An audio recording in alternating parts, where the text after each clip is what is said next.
আসসালামু আলাইকুম। কেমন আছেন সবাই? আশা করছি সবাই ভালো আছেন। আমি আল্লাহর রহমতে আলহামদুলিল্লাহ ভালো আছি। কেমন যাচ্ছে আপনাদের দিনকাল? তো এখানে কিন্তু আজকে আমি বানাচ্ছি আমার খুবই পছন্দের একটা আইটেম, শুটকি এবং কাঁচামরিচের ভর্তা।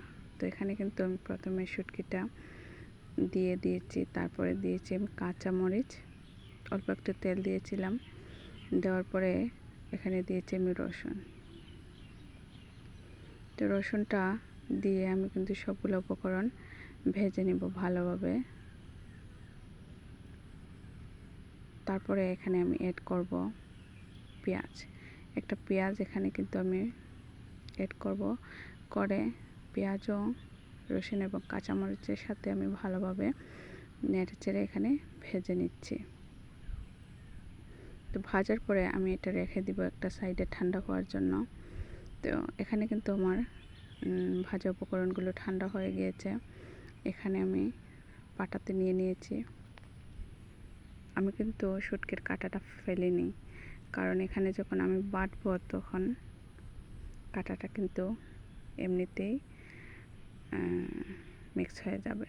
তো এখানে কিন্তু আমি আমার ভর্তাটা বেটে নিচ্ছি। তো আমি এখানে 2 থেকে 3 বারের মতো পাটাতে বেটে নিয়েছি। এই ভর্তাটা কিন্তু আমার অনেক পছন্দের। 2 দিন পর পরই কিন্তু আমি এই ভর্তাটা বানিয়ে খাই। এখন যেহেতু কাঁচামরিচের সিজন আছে, তো আমি কিন্তু প্রায়ই খাই এই ভর্তাটা। আমার কাছে কিন্তু অনেক ভালো লাগে। শুটকি ভর্তার স্মেলই আলাদা।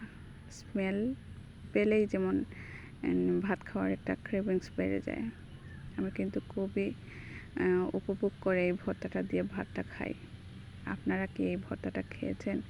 অবশ্যই আমাকে জানাবেন কেমন লাগে আপনাদের কাছে। এখানে কিন্তু আমি চেপা শুটকিটা ব্যবহার করেছি। তারপরে দেখেন এখানে আমার ভর্তাটা বাটাবাটি শেষ হয়ে গিয়েছে। এ পর্যায়ে কিন্তু আমি অ্যাড করে দিয়েছি ধনিয়া পাতা।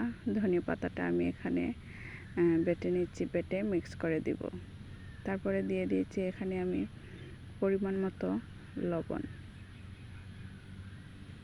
লবণটা দিয়ে এখন আমি ভর্তার সাথে মিক্স করে নিব। ভর্তাটা মিক্স করে নিচ্ছি, মিক্স করে তারপর আমি উঠিয়ে নিব। ভর্তাটা আমার অনেক পছন্দের, বারবারই বলতে ইচ্ছে করতেছে। তো এখানে কিন্তু আমার বাটাবাটি শেষ, ভর্তাটাও রেডি হয়ে গিয়েছে। তো এখন দেখাবো আপনাদের আমার বিহাইন্ড দ্য সিন।